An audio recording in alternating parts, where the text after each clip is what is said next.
Hey, good morning. Hope you are doing well, or as well as you can be. Today I'm going to talk about well-being and in particular happiness and, what we can do to contribute to our own individual, but also our collective happiness. Every year Gallup does a poll, and I spoke about it the other week, the happiness report.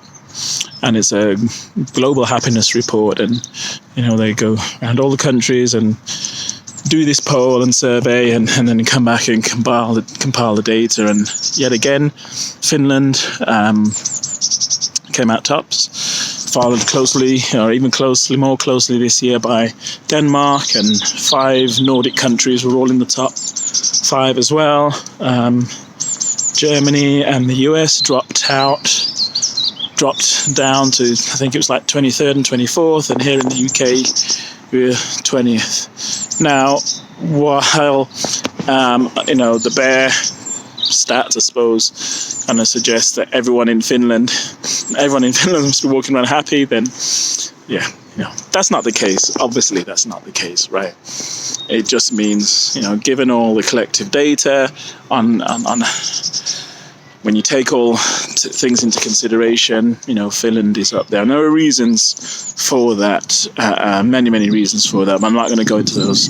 And the report is 150 odd pages long, and you can download it. I've shared the link previously. If you look up World Happiness Report, you can find it. The thing I really want to talk about is, obviously, the report is out, and Finland and Denmark and all those other countries, and the UK, we're way down in 20th.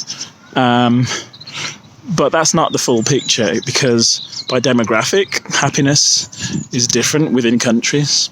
While predominantly younger generations have tended to be happier than older generations, there are some changes. So, for example, in the North America, I think it is,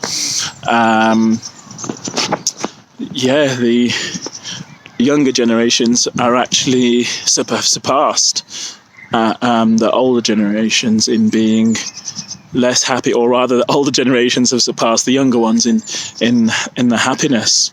And then certain parts of Western Europe, that trend is also moving in the opposite direction. So younger people are becoming less happy than the older generations.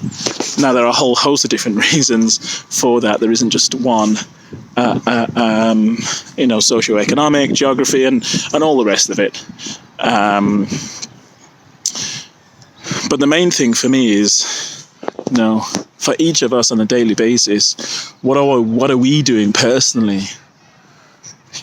Forget all the global information about which country is happier and which demographic and so on. What are you doing? What am I doing on a daily basis? And I'm not talking about being and said, I've got to find this because this is going to make me happy. I'm not talking about consumerism and buying stuff and getting a bigger house and the cars and so on and so forth. I'm not talking about that, because we all know, whether you want to admit it or not, that's not happiness. That's a short-term fix, right? Because those things, when we've got them, the happiness only lasts, or the perceived happiness only lasts for a short time, and then we want to move on to the next thing or get the bigger and better and so on. So happiness is in other things. It's about self-actualization. It's about being happy in who we are. It's about doing the things that bring us joy. In Marie Kondo terms, I was talking to somebody yesterday, what things spark joy in our lives. It's about having the connections with friends and family. It's about doing a job or a career that we're truly interested in and passionate about, even though it might not even pay as much as we would want it to pay. So it's about eating the foods that nurture our body, but also contribute to nurturing our mind as well. So just a thought for us, each of us as individuals, we can all have an impact now on our happiness. Now, of course, there are extreme situations that will negatively impact our happiness, but in the main, you know, if you're listening to this video and being able to watch it, you know, that means your privilege is you have a certain level of privilege to some extent. That means you can control part of your unhappiness. So this is an encouragement to all of us. Focus on those things that truly make us happy. Peace.